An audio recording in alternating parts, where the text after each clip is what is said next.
These are the hidden details that turn the most famous winter landscape in art history into something far more unsettling than it appears. The painting is called Hunters in the Snow. It was painted by Pieter Bruegel the Elder in the year 1565, and at first glance, it is the most peaceful winter scene you could imagine. Snow, ice skaters, a few hunters returning home. But the longer you look at it, the more things start to go wrong. And today we are going to look at it properly. We are going to start with the obvious, with what anyone sees when they stand in front of the painting. And from there, we are going to go deeper, layer by layer, down to the corners that almost no one notices, because each one of those corners shifts the story a little. And by the time we reach the end, that feeling of calm we started with will have turned into something else entirely. So let us begin with the basics. What exactly are we looking at? Hunters in the Snow is an oil on oak panel. It measures just over 1 meter tall by 1.5 meters wide, and today it hangs in the Kunsthistorisches Museum in Vienna, in the room the museum itself dedicates to Bruegel. At the bottom center it is signed and dated, with the painter's name and the year, 1565, in Roman numerals. But this painting was never meant to hang alone. It was part of a series. A banker and merchant from Antwerp, named Nicolaes Jongelink, commissioned Bruegel to paint a cycle of paintings depicting the seasons of the year, most likely for the dining room of his country house on the outskirts of the city. Picture it as a frieze, a continuous band of landscapes running around the walls of the room. And here the first oddity appears, one that is not on the canvas, but in the very concept of the cycle. We, today, divide the year into 4 seasons. We would paint 4 pictures: spring, summer, autumn, winter. But in the 16th century Low Countries, an older tradition was still followed, one that divided the year into 6 periods, 6 seasons of unequal length, with the count beginning on the 1st of March.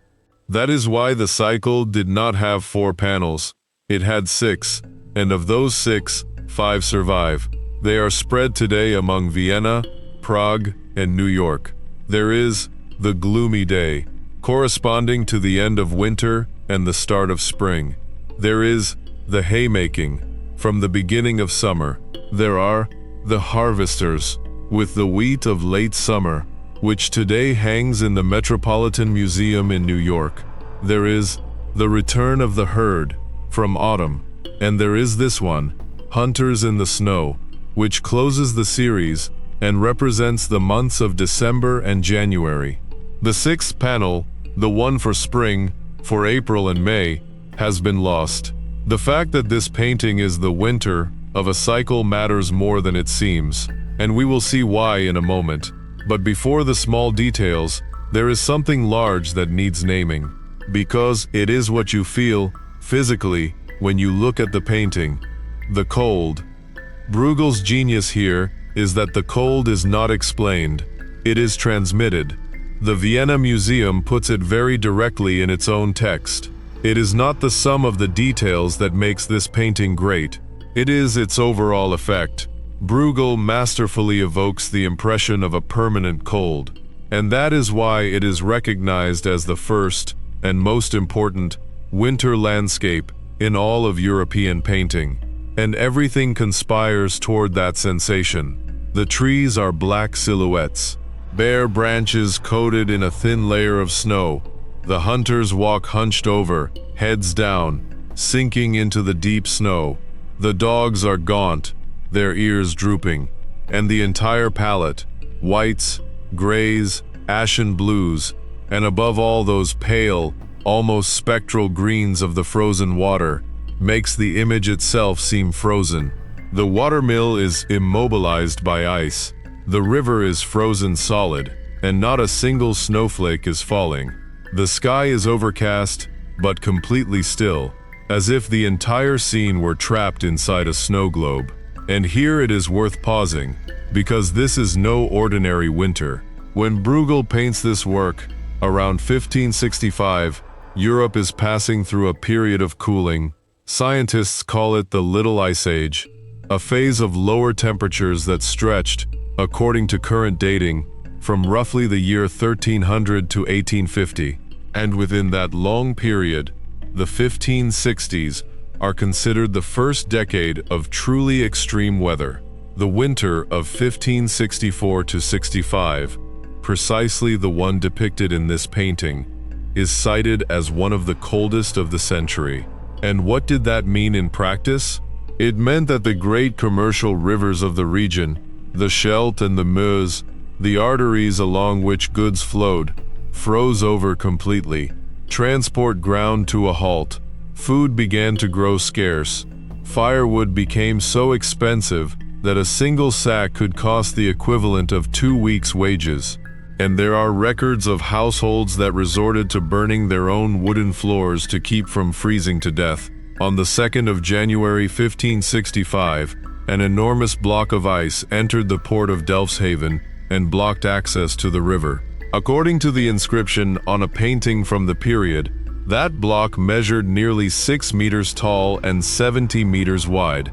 It was painted, precisely, to preserve the memory of how extraordinary it was. So the weather is not a backdrop in this painting. The weather is, very nearly, the protagonist. It should be said, however, that the link between Bruegel's winters and those freezing years deserves a degree of caution. His first snow landscape, The Adoration of the Kings in the Snow, has been redated to 1563, that is, before the harshest winter.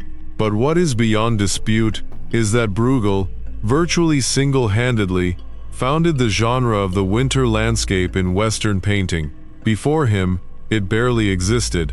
And speaking of what Bruegel invented, and what he copied from reality, let us now look at the background, because there is something there that, quite simply, cannot be. At the back of the painting, closing off the landscape, rises an imposing chain of jagged mountains. The problem is that those mountains do not exist. Not in the Low Countries, which are flat. There is nothing there, not even remotely, resembling those peaks. Where did they come from then? From Bruegel's memory. Years before painting this work, around the middle of the century, Bruegel had made a long journey to Italy. He traveled down to Rome. He went as far south as Reggio di Calabria, and to get home, he crossed the Alps. And that experience lodged in his mind in a way that would mark his entire body of work. His biographer, Karel van Mander, recounted it, as early as the year 1604, with an image that has become famous. He said that when Bruegel was in the Alps, he swallowed all those mountains and rocks, and that, upon returning home, he spat them back out onto canvases and panels. And that is exactly what we are seeing. Bruegel is blending landscapes that never coincided in reality. The Flemish plain below, and the Alps in the background, to construct something that is not a specific place, but an idea. The very idea of winter. And that is the key point for understanding everything that comes next. Because this painting does not portray a real village. It aspires to be winter, with a capital W, the essence of an entire season. Every element Bruegel chooses to place inside, it is there for a reason. Nothing is accidental, and the moment we start looking with that idea in mind, the tranquil scene begins to crack. Let us start with the hunters themselves. We follow the steps of 3 weary men, climbing a hill on their way back from the hunt, with a pack of dogs as dispirited as they are. And that word, dispirited, is the key, because if we ask ourselves what they have caught, the answer is almost nothing. From one of the spears hangs a single fox, just one, scrawny. And here is a detail that a modern viewer misses entirely, but that, at the time, would have been understood instantly. The fox was not a prized quarry. It was not hunted for its meat. It was hunted to protect the chickens or to make use of its fur. The spears these men carry are for big game, for wild boar or deer. and they are returning with a skinny fox. In other words, the expedition has been a failure. And Bruegel reinforces that idea with an even smaller detail. Just ahead of the nearest hunter, in the snow, there is a set of tracks. The tracks of a hare that, in all likelihood, managed to escape them. The prey that got away, drawn on the ground, so that we are left in no doubt about the outcome. Now, let us be honest. Not all scholars read this as a total failure. Some point out that, given the type of dogs accompanying the men, the expected quarry was precisely hares, foxes, or birds, and that, in such a brutal winter, coming back with something would not be an absolute disaster, but rather a mediocre result. Yet most readings agree on the essential point. These men are returning defeated, and Bruegel wants us to notice. But that air of failure does not stay confined to the hunters. It seems to infect the object right beside them, hanging on the front of the inn, and that object is the first of the truly strange details. On the left there is an inn, and above its entrance hangs a sign. If we look closely, we see on it a man kneeling before a stag, with a cross, or a radiance, between the animal's antlers. There is even an inscription, half worn away by time, that has been read as, "This is the golden stag." That image represents Saint Hubert, the patron saint of hunters, and his legend fits this painting like a glove. Tradition has it that Hubert, after being widowed, gave himself over entirely to the hunt, to the point of going out hunting on a Good Friday, while everyone else was at church. And that, in the middle of the chase, the stag he was pursuing turned around, and revealed a radiant crucifix between its antlers, with a voice warning him to change his ways, or be lost forever. Hubert converted, and went on to become the Bishop of Liège. And here is a curious fact, the kind that makes a detail even stranger than it first appeared. That story of the stag with the cross was not originally Saint Hubert's. It belonged to another saint, Saint Eustace, a Roman general who, according to his own legend, had exactly the same vision while hunting. The scene of the stag was taken from Eustace and attributed to Hubert only from the 15th century onward.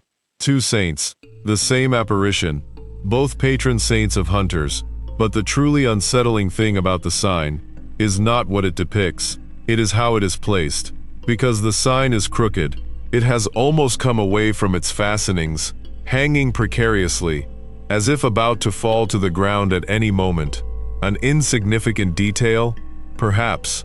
Or perhaps, the first warning that something is not right here.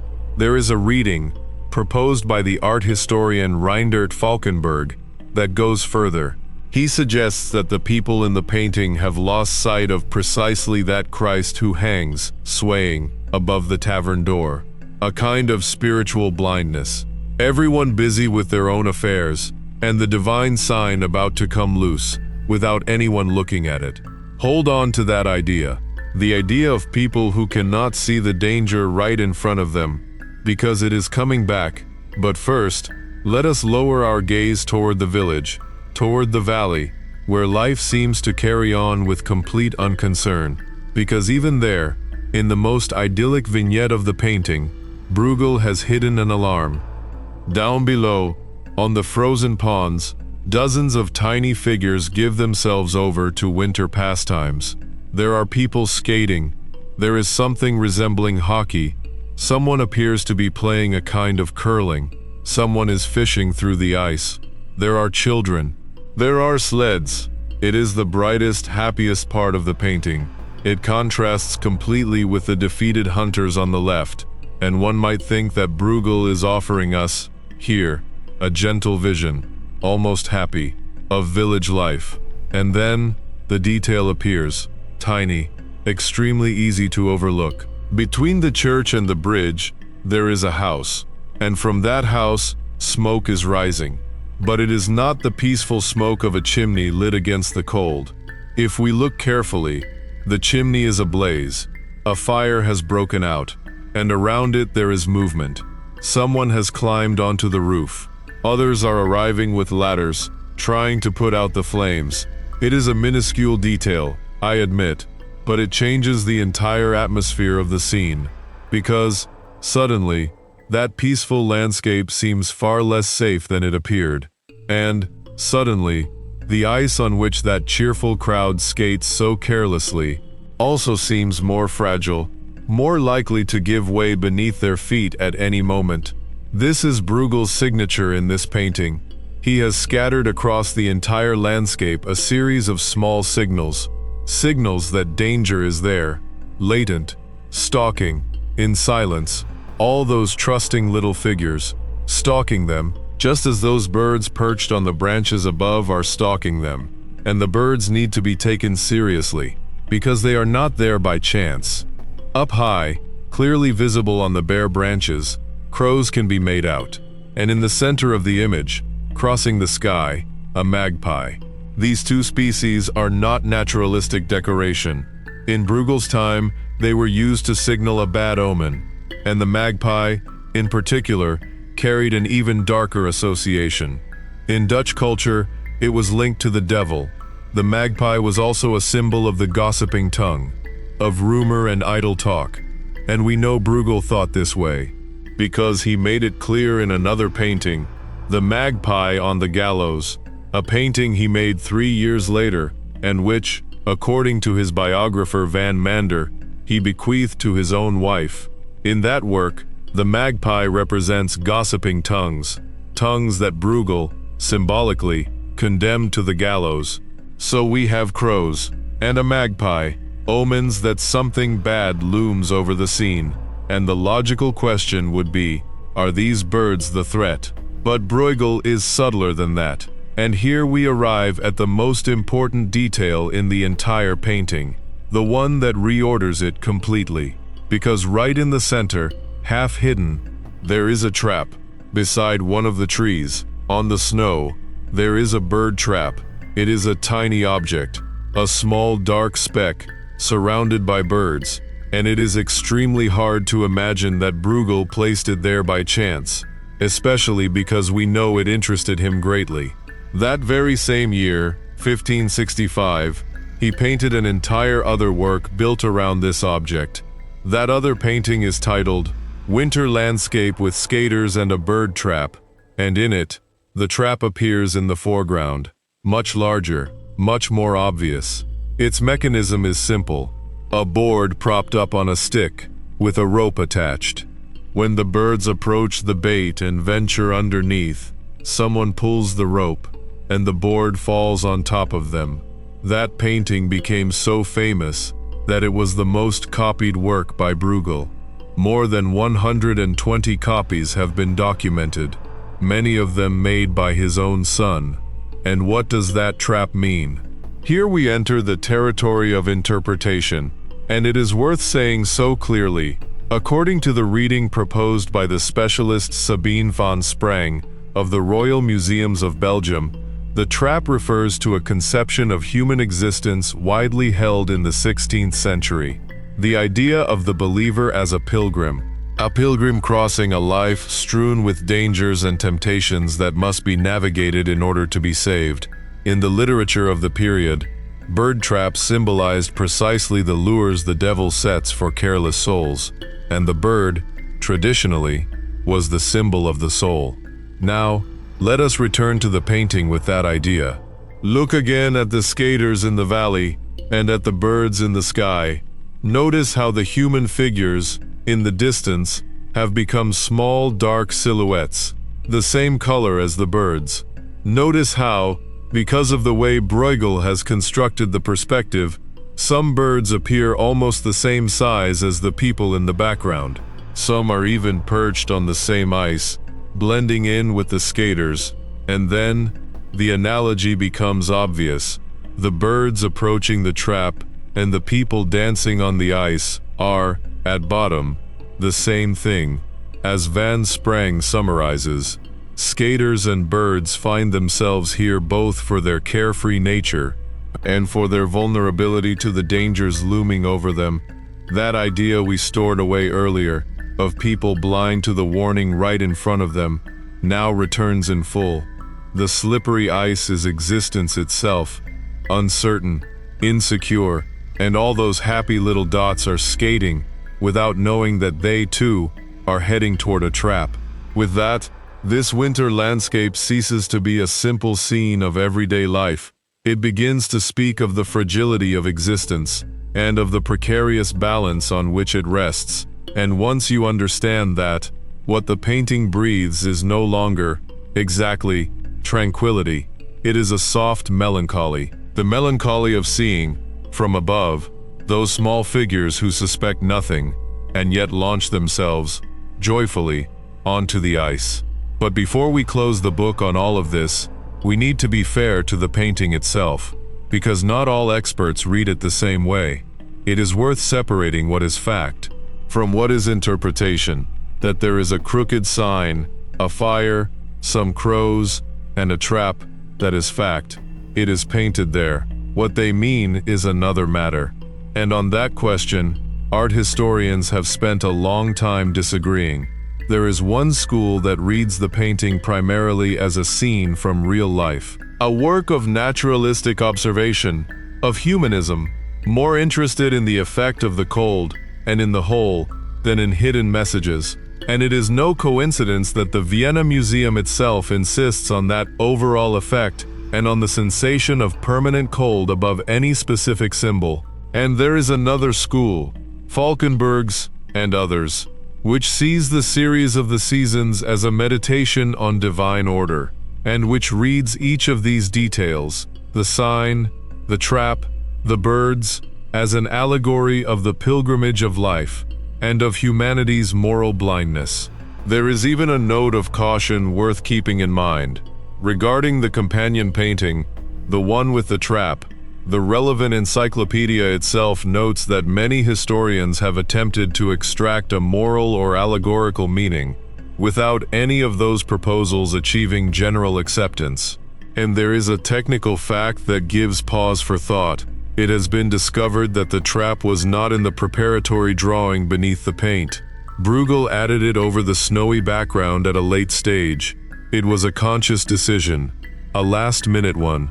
So perhaps the honest answer is that both readings coexist, that the painting is, at once, an astonishingly real portrait of a particular winter, and a reflection on how fragile everything is, and that dual nature is, almost certainly, part of why we keep looking at it, 5 centuries later. Because, indeed, we keep looking at it. Hunters in the Snow has become one of the most widely reproduced works in art history, the most recognizable winter landscape in existence, a fixture on Christmas cards, and it has enjoyed a second life outside of museums. Above all, in cinema, the Russian director Andrei Tarkovsky placed it at the center of his film Solaris in the year 1972. The painting appears floating in a zero-gravity scene, accompanied by the music of Bach, as a symbol of earth, of memory, of longing for home. And Tarkovsky loved it so much that he also used it in another of his films, Mirror. Decades later, Lars von Trier paid homage to it in Melancholia, from the year 2011. The painting appears in the film's slow-motion prologue, and, in a brutal gesture, it is seen burning. And the Iranian filmmaker Abbas Kiarostami did something even bolder in his final work, 24 Frames. He took this painting as the basis for his opening scene, and selectively animated the animals and birds within it, restoring the movement that Bruegel had frozen forever. All of them saw the same thing we have been seeing today, that beneath that tranquil surface, there is a depth that never runs out. We began with a painting that seemed almost like a postcard. 3 hunters, some skaters, snow, calm, and we have ended with a scrawny fox that betrays a failed hunt, a sacred sign about to come loose, a fire that no one seems to notice, birds of ill omen, and a trap hidden in the very center of the scene that turns all those happy people into souls walking, unknowingly, toward danger. That was the point. The longer you look at Hunters in the Snow, the stranger it becomes. Not because Bruegel hid puzzles to show off, but because he built an image that works on two levels at once. The calm you feel at the start, and the unease you discover at the end, both of them coexisting on the same frozen canvas. There is a phrase that Bruegel's friend Abraham Ortelius left in writing, just a few years after his death. He said that in all his works, more is always understood than is painted. Scholars caution that it was, in part, an elegant formula of the period, a complement fashioned from classical commonplaces. But standing before this particular painting, looking at that crooked sign and that trap you can barely see, it is hard not to agree with him. Look again. There is always something more.